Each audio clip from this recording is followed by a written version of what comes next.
Dari celah pintu kamarnya, ia melihat seorang anak perempuan berdiri di ujung lorong.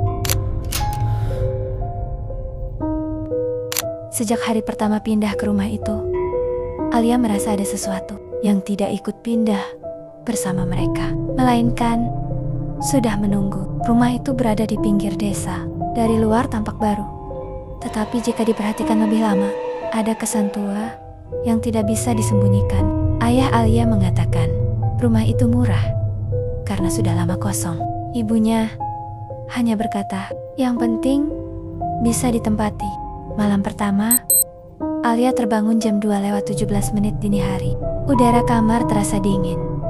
Bukan seperti udara malam biasa, melainkan seperti ada pintu lama terbuka. Dari lorong, terdengar langkah kaki ringan, terlalu pelan untuk orang dewasa. Langkah itu mendekat dan berhenti tepat di depan pintu kamarnya. Lalu terdengar ketukan. Alia membeku. Ketukan itu terdengar seolah berasal dari dalam kamar. Setelah beberapa saat, langkah itu menjauh. Paginya, Alia tidak bercerita. Ia hanya memeluk ibunya lebih lama dari biasanya. Hari-hari berikutnya tampak normal. Tetapi Alia mulai menyadari hal aneh. Setiap makan malam, ibunya selalu menyiapkan satu piring tambahan. Biar lengkap, jawab ibunya singkat. Piring itu selalu kosong. Namun, sendoknya sering berpindah posisi sendiri. Malam ketiga, Alia terbangun karena merasa diperhatikan. Dari celah pintu kamarnya, ia melihat seorang anak perempuan berdiri di ujung lorong.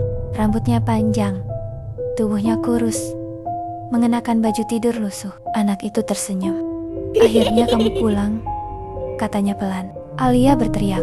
Ibunya datang berlari dan menyalakan lampu. Lorong kembali kosong, tapi hawa dingin masih tertinggal. Sejak itu, gangguan semakin sering. Mainan Alia berpindah sendiri.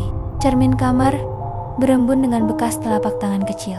Menjelang subuh, terdengar suara doa pelan dari kamar kosong. Di sebelahnya suara anak kecil. Suatu sore, saat orang tuanya pergi, Alia membuka kamar kosong itu. Di dalamnya ada ranjang kecil, lemari tua, dan dinding penuh goresan seperti bekas kuku. Di tengah ruangan tergantung foto lama keluarga. Ayah dan ibunya berdiri di tengah. Di samping mereka, seorang anak perempuan. Wajahnya sama persis dengan Alia. Malam itu, Alia menunjukkan foto itu pada ibunya. Ibunya menangis dan berkata pelan, kamu punya kakak. Dia meninggal di rumah ini sebelum kamu lahir. Ternyata rumah itu adalah rumah lama keluarga mereka. Mereka pernah pergi dan kini kembali. Malam itu, Alia tidak tidur. Tepat jam 2:17, langkah kaki kembali terdengar. Pintu kamar terbuka perlahan. Anak itu berdiri di ambang pintu. Aku gak mau ngerebut tempatmu, katanya lembut. Aku cuma gak mau sendirian lagi.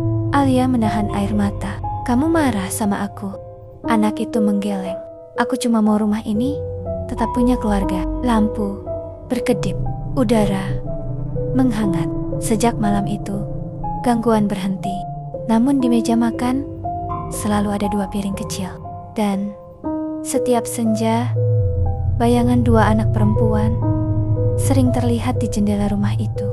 Duduk berdampingan. Satu terlihat nyata. Satu lagi hanya bisa dilihat jika kamu benar-benar memperhatikan.